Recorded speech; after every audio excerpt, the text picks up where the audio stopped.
Nous allons ici mettre en œuvre ce que l'on a découvert au travers des séquences précédentes, c'est-à-dire la manipulation des formes. Donc ici, on va faire une plaquette à 3 volets qui, bien sûr, recevra du texte. Donc on va créer un nouveau fichier. Voilà. Donc le fichier ici, on va prendre du 21-29-7, que l'on a ici. Donc en mode portrait, plutôt paysage, excusez-moi, donc à l'horizontale, une page. Donc les 3 volets seront, comme le triptyque, seront sur une seule page. Alors, on va modifier quelques petites choses ici. Étant donné qu'on a trois volets, on va en fait directement créer les colonnes à ce niveau ici, hein. On a vu que les colonnes, on pouvait les mettre dans les blocs texte. Ici, on peut le mettre directement sur la feuille. Donc 3 colonnes et la gouttière, on va mettre 3 mm, voilà. Ça ira très bien. Donc OK, donc on va après modifier les marges. Donc on va prévoir une marge plus importante en haut et en bas. Par contre, petit fond, grand fond, c'est gauche et droite, on va mettre plus petit. Donc ne pas oublier ici de désactiver le chaînage entre les dimensions. OK, le reste, on va le laisser tel quel. Remarquez, non, on va peut-être mettre ligne de bloc. On va mettre ici 10. Voilà. Et ici, on va mettre 15. Et on verra par la suite à quoi ça va nous servir. Donc ici, on va chaîner l'ensemble. OK.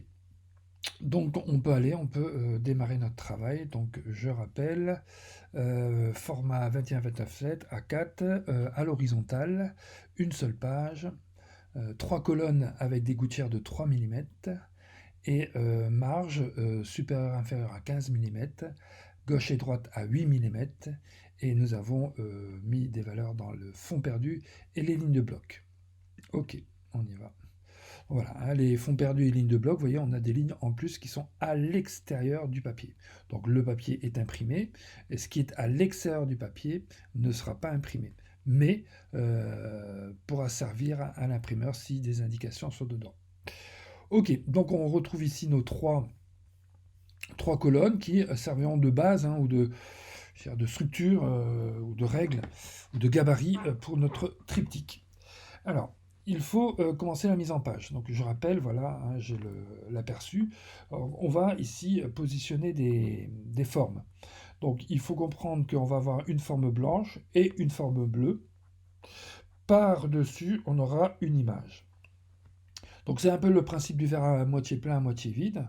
On va commencer par quoi? Eh bien par un fond uniforme qui est le fond bleu. Voilà. Donc on va prendre l'outil rectangle et on va voilà, prendre un rectangle qui va recouvrir la totalité du blanc. N'hésitez pas à dépasser, hein, il faut au contraire bien dépasser. Voilà. Et maintenant, on va mettre une couleur de fond. Donc ici, la couleur de fond, je ne l'ai pas mémorisée. Donc on va mettre un bleu assez chaud. Alors, alors ici, voilà, on ne met pas une couleur sur la bordure. Voilà. On va mettre sur le fond. Donc, voilà, je prends une première couleur, j'ouvre et ici, voilà, vous voyez, je vais... Voilà. Donc ici, on va avoir un bleu très dur, d'accord. En mettant un peu de vert dedans, on aura un bleu un peu plus chaud. Voilà, ok. Ok, donc c'est un bleu un peu chaud. Pourquoi? Parce qu'il y a du jaune dedans, ce qui tire vers le vert. Donc on a un bleu un peu moins froid. D'accord, donc nous avons ici ce rectangle. On va tout de suite positionner, ici, voilà, je remarque, la zone blanche. Donc cette zone blanche, en fait, sera faite d'un carré ou d'un losange. Alors, on va faire un simple carré, déjà, on va le positionner par-dessus. Donc, je rappelle, pour faire un carré parfait, c'est avec la touche majuscule, voilà. On va tout de suite le mettre en couleur. Donc ici, j'ai l'onglet couleur. Hop, je vais le mettre en blanc. Voilà, comme ça, je le vois correctement. Et je vais faire une rotation. Alors, pour avoir des rotations précises, je vais utiliser ici l'outil transformation. On va prendre l'outil transformation. Ok, donc je rappelle, hein, que votre espace de travail, on redémarre avec la barre tel qu'on l'a organisé précédemment. Alors, petite chose, je ne peux pas zoomer, mais vous avez ici, voilà, des points, ce qu'on appelle des points d'accroche. Donc en fait, les paramètres que l'on va mettre ici sera en fonction du point blanc. Donc là, le point blanc serait le point qui est ici. Nous, ce qui nous intéresse, c'est le centre. Donc on va modifier et on va dire que voilà, les paramètres que l'on va rentrer maintenant sont par rapport au centre. Pourquoi? Eh bien parce que tout simplement, on va faire une rotation. Donc ici, je fais une rotation horaire ou anti-horaire, d'accord? Ici, ça n'a pas d'importance, de 45 degrés. Voilà. Et maintenant, je vais pouvoir ici prendre mon objet et venir le mettre pile ici. Pourquoi? Parce que la pointe du losange ou du carré vient au centre du document.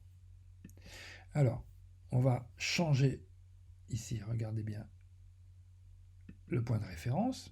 Alors, on peut le faire à la souris, on peut déplacer avec la souris. Moi, je vais vous montrer comment le faire uniquement avec les outils mis à disposition. Donc, je change le point de référence. Alors, si j'avais la position X, Y précise, je n'aurais qu'à la mettre ici, mais je ne la connais pas, et puis je ne vais pas m'amuser à la mesurer.